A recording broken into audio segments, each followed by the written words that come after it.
ஜெயகுருதேவ். தயானந்த சரஸ்வதி வந்து காயத்ரி மந்திரம் சொன்னார். ஆனால் அவர் ரூபம் கூட இல்லாமல் இருக்கட்டும் அப்படின்ட்டு பண்ணார். இதே வந்து ஸ்ரீராம சர்மா காயத்ரி மந்திரம் சொன்னார். அவர் வந்து ஒரு முகம்தான் காயத்ரின்னு சொன்னார்.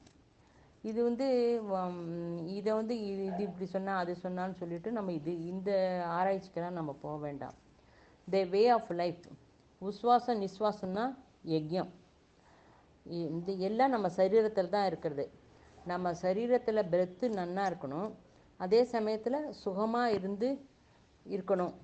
அது சுகமாக இருந்துட்டு பிரெத்தை எப்படி கொண்டு வருது அப்படிங்கிறது தான் டாக்டர் சொல்கிறா. ஒவ்வொரு வழியாக சொன்னாக்கா டாக்டர் கூட ரிஷியே. நீ வந்து இந்த டெர்மினாட்டாலஜியை மாற்ற முடியாது. ஓம் நமோ பகவதே, அது சூரியனே.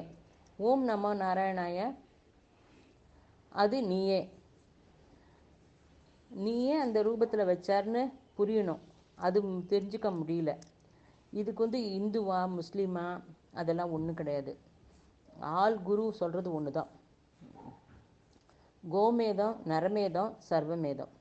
கோமேதங்கிறது நேச்சுரல் லைஃபு, தானாக இருக்கிறது. Child life. சைல்டு லைஃப்பில் அவளுக்கு வந்து ஒன்றுமே தெரியாது. அவாவா அந்த கை காலை அசைச்சு பேச்சு கூட வராமல் இந்திரிய மீதத்திலேயே இருக்கிறது. பசுங்கிறது மோஸ்ட் இன்னசென்ட் இது. அப்போ வந்து அந்த 7 வயசு வரைக்கும் அவளுக்குன்னு ஒன்றும் விருப்பு வெறுப்பு இதெல்லாம் ஒன்றும் இருக்காது. ஏதாவது ஒரு கஷ்டம் இதுன்னா அப்பா அம்மாங்கிறது தெரிய அவள் இண்டிவிஜுவலாக சொல்ல முடியாது. இதே 7 வயசானாக்கா இன்டகிரேட் ஆகுது, தாரணம் செய்வாள். இது சென்சிட்டிவ் தெரியும். நிறமேதம், அது ஹியூமன் பீயிங்கில் இது பிடிக்கும் இது பிடிக்காது, இண்டிவிஜுவலாக இருக்கிறது அப்படிங்கிறதெல்லாம் புரிஞ்சுப்பாள். பர்டிகுலர் லைஃப்பை பற்றி தெரியும். 14th இயர் வரைக்கும் அது ஓடும். 14th அப்புறம் ஹார்மோனல் இன்பேலன்ஸ் எல்லாம் கிடைக்கும், செக்ரியேஷன் மாறும். இதே சர்வமேதம்ங்கிறது வேறு நேச்சுரலி சோஷியலில் இது நடக்கிறது. அனிமல்லேருந்து நம்ம மனுஷன்லேருந்து நரமேதம் இப்படி வரும். அஸ்வமேதம் யூனிவர்சல் கான்செப்ட். இது டெவலப்மெண்ட்டு மேதாவில் ஆறுது. நம்ம எப்பயும் சோம்பேறித்தனமாக இல்லாமல் வந்து ஜாட்ஜம்னா சோம்பேறித்தனம், பரிஷ்டம்னா ஸ்ட்ராங், நம்ம இதில் ஸ்ட்ராங்காக இருக்கிறது. இப்போ வந்து 500 வருஷத்துக்கு முன்னாடி, இது 5000 வருஷத்துக்கு முன்னாடி இருந்த அஸ்வமேத இது இப்போ இல்லையா, இப்போ தான் வந்திருக்கு அஸ்வமேத இதை பற்றி. அது என்ன அப்படின்னாக்கா யூனிவர்சல் கான்செப்ட். இப்போ muscular power, brain power integrate ஆகணும்.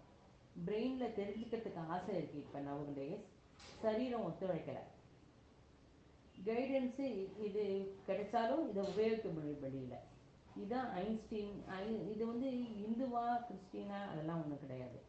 இது ஐன்ஸ்டீன் முன்னாடி கூட கண்டுபிடிச்சது. இந்த மாதிரி கண்டுபிடிச்சது நியூட்டன் முன்னாடி கண்டுபிடிச்சதெல்லாம் இருந்தது. ஆனால் இவா வந்த பிறகு தான் இவா பேர் வந்தது. இதுக்கு வந்து சத்திரிய பிரெயின், பிராமின் இது பிரெயின், இதெல்லாம் பற்றிலாம் அப்படி யாருன்னு கேட்காத. இது கான்செப்டை புரிஞ்சுக்கணும். இது வந்து சாப்பிட முடியாததை, திங்க முடியாத பதார்த்தத்தை தின்ற பதமாக, சாப்பிட்ற பதமாக வைக்கிறது தான் யஜ்யம், யஜ்ய விதானம். இது natural way of life. Beautiful சான்ஸ்கிரிட்டில் இந்த வேர்டுக்கு வந்து பிராணன்னு பேர். நீ பிராணன்னு பேர் போட்டு பார்த்தேன்னா 45,000 பேஜ் இதில் இதுக்கு எக்ஸ்ப்ளனேஷன் இருக்குது. இது ரிஷி சொல்கிற விளக்கம், எக்ஸ்ப்ளனேஷன். நீ இங்கிலீஷில் லைஃப்னு போட்டால் அதுக்கு பொட்டன்சி இல்லை. பிராணன் தான் பெஸ்ட்டு. நீ இதை வந்து பிராணன்னே நீ சொல்லு. இது வேறு எந்த மொழியிலையும் மாற்றாத. வேதத்தில் கண்டினியூட்டி இருக்கணும். சுவாதேந்திரியம் ஜன்னேந்திரியம் கண்ட்ரோலில் இருக்கணும்.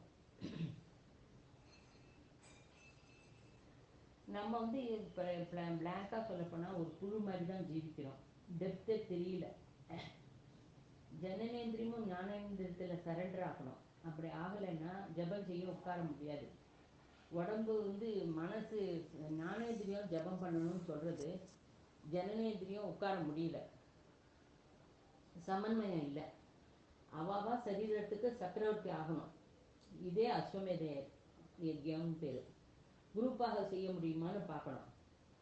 உன் ஞானம் உனக்கு, உன்னோட ஞானம் உனக்கு எது உசிதம்னு சொல்கிறதோ அதை அப்போவே அந்த க்ஷணமே செய்யணும். அதுதான் பெஸ்ட்டு. எல்லாரோடையும் சேர்ந்து ஜீவிக்கணும். இதே அஸ்வமேத யஜ்யம். யாரையும் கஷ்டப்படுத்தக்கூடாது. எப்போவும் சந்தோஷமாக நீட்டாக இருக்கணும். அஸ்தேயம் கூடாது. அஹிம்சா. யாரையும் கஷ்டப்படுத்தக்கூடாது. யாரையும் மனசால் சும்மா சிரிச்சுட்டே நான் குத்தினேன், கிண்டலாக பேசினேன், அது கூட தப்பு. அது தப்பே. நீ சிரிச்சுட்டு சொன்னாலும் தப்பு தான். சத்தியம் அபத்தம் சொல்லக்கூடாது, பொய் பேசக்கூடாது. யார் வஸ்துவையும் நான் எடுத்துக்கக்கூடாது. ஒருத்தர் வஸ்துவை நம்ம தொடக்கவே கூடாது. அபரிக்கிரகம். நம்மளது இல்லாததை என்னதுன்னு சொந்தம் கொண்டாடக்கூடாது. எப்போதும் தபஸ், கர்மேந்திரியம் அந்த இதில் நம்ம கண்ட்ரோல்லையே இருக்கணும். ஞானேந்திரியத்திலேயே ஜீவிப்பா, சுவாத்தியாயம் படிப்பா, அப்பப்போ அனலைஸ் பண்ணிப்பா, அப்பப்போ மாறுதல் அப்பப்போ அனலைஸ் பண்ணும்போது நம்மகிட்ட என்னென்ன தப்பு இருக்கிறத திருத்திப்பா. அப்போ மாற்றிடுவா அவளோட ஹேபிட்ஸ் எல்லாம். ஈஸ்வர பிரணிதானத்துக்கு அவள் சரண்டர் ஆகிட்டா. ஜீவித விதானம் அஸ்வமேதமாக இருக்குங்கிறது எத்தனை பேருக்கு நீ சொல்லு, எல்லாருக்கும் சொல்லு. இந்த அஸ்வமேத இதில் எனக்கு வேலை சொன்னால் தான் நான் செய்வேன். நானாக அப்படி செய்ய மாட்டேன். நானாக ஒன்றும் பாத்தியதை எடுத்துக்க மாட்டேன் அப்படின்னு. அதெல்லாம் கூடாது. யாரும் யாருக்கும் பாத்தியதை கொடுக்க மாட்டா. நீ தான் பாத்தியதை எடுத்துட்டு நீ தான் சொல்லணும். உனக்கு இந்த குரு பரம்பரை புரியணும்.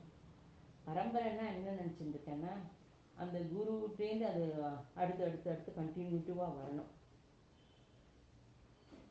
புத்தர் புத்தர் ஸ்திதிக்கு வந்த உடனே 3 நமஸ்காரம் பண்ணார். என்ன அப்படின்னா, முதல்ல புத்தராக இருந்தவாளுக்கு, அப்புறம் புத்தர் ஆறத்துக்கு உண்டான சூழ்நிலைக்கு, அப்புறம் புத்தரா வரப்போகிறவாளுக்கு அப்படின்னு 3 நமஸ்காரம் பண்ணினார். தேசக்கால பரிஸ்திதிக்கு அனுகூலியமாக இருக்கிறவா தான் மகாத்மா, செயின்ஸ். இதில் தற்காலிகமாக சாஸ்வதம் சனாதனானது. இதெல்லாம் செயின். இந்த செயினை புரிஞ்சுக்கோங்க.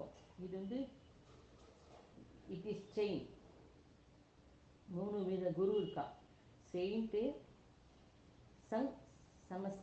சம்கர்த்தர், அப்புறம் தியாகமூர்த்தி. செயின்ட்டுங்கிறவா ஆத்ம இதை பற்றி அவள் விசாரித்து ஆத்ம ஞானத்தில் இருக்கிறவா. அது தேசக்கால பரிஸ்திதியில் ஏற்கிறதுக்கு ஏற்ற மாதிரி மார்க்கதர்சனமாக இருப்பாள். இப்போ அவள் யாரையுமே வற்புறுத்த மாட்டாள். இதை பண்ணு அதை பண்ணுன்னா சொல்ல மாட்டாள். நமக்கு இவாளுக்கு என்ன ஒரு கஷ்டம் வந்தால் அந்த குருவை நினச்சிப்பா. ஒன்றா கஷ்டம் சரியாக போயிடுத்துன்னா விட்டுடுவா. அது இவள் வசீகரமும் பண்ண மாட்டாள். அதே புஷ்பம் இருக்குது, அந்த ஸ்மெல் வரும், அப்புறம் மறைஞ்சு போயிடும். அப்படிதான். இது ஒரு க்ஷண நேரம் மட்டும்தான் இருக்கும். இதுக்கு ஒரு நம்ம இன்ஹேலர் எடுத்துட்டு அந்த ஜலதோஷத்துக்கு அதை யூஸ் பண்ணோன்னு விட்டுடுறோமே, அது மாதிரி தான். லைஃபு சுகந்தம் தரும்.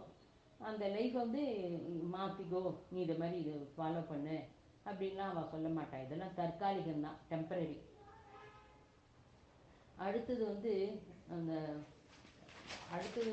ரிஃபார்மர்னு சொல்லுவாள். ரிஃபார்மர்ஸ் சொல்லுவாள். அதாவது சம்ஸ்கர்த்தர் அப்படின்பா. அவர் யார் அப்படின்னா, இப்போ ராஜாராம் மோகன் ராய். அவர் ஆதர்சமாக இருந்தார், தீவிர ஸ்தாயில் இருந்தார். எல்லாரையும் மாற்றத்துக்கும் முயற்சி பண்ணினார். அந்த எல்லாரோட ஆலோசனையும் மாற்றவும் செஞ்சார். இது கண்டினியூ ஆகும். இது இப்போ ஆலோசனையை மாற்றி இருக்கிறவா இன்னொருத்தர் வர வரைக்கும் இது கண்டினியூ ஆகும். அது இது கால பிரவாகம். இது தன்னோட இருக்கிற எல்லா ஆலோசனையும் மாற்றிடுவா இவ கண்டிப்பாக.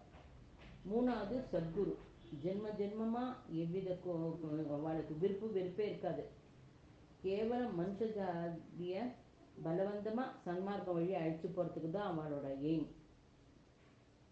ஒரு லைஃப் மாற்றி ஒரு லைஃப் அப்படின்னு ஜென்மம் எடுத்து எடுத்து நம்மளோடய வருவாள். அவள் எதையுமே எதிர்பார்க்கல. எப்படியாவது மனுஷாலை மாற்றணும், மனுஷாலை உத்தரிக்கணும்னு தான் அவள் ஆசைப்படுறாள். இவள் லைஃப் ஆஃப்டர் லைஃப் நம்மளோடய தொடர்ந்து வந்துகிட்டே இருப்பாள். விவேகானந்தர் சொல்கிறார், ஒரு மனுஷாலை மாற்றணும்னா நான் ஒரு நாய் போல் ஒரு ஜென்மம் கூட எடுத்து வந்து அவளை மாற்றுறேன் அப்படிங்கிற. அப்போன்னா பார்த்துக்கோங்க, நம்மளாம் மாற்றணுங்கிறதுக்கு அவளாம் எத்தனை கஷ்டப்படுறா. நம்ம வந்து சாதாரணமாக ஏதோ ஒரு லைஃப்பில் வாழ்ந்துட்டு ஏதோ சாதாரணமாக பேசிட்டு சாப்பிட்டு தூங்கிட்டு இருக்கோம். நம்ம வாழ்க்கையை உத்தரிச்சுக்கிறதுக்கு நம்ம பாடுபடலை. இதுக்கு வந்து ஜாட்ஜம்ங்கிற அந்த சோம்பேறித்தனத்தை உடனும் பட்டிஷ்டம்னு ஸ்ட்ராங்காக இருக்கணும் நம்மளோட கொள்கையில். ஜெய் குருதேவ்.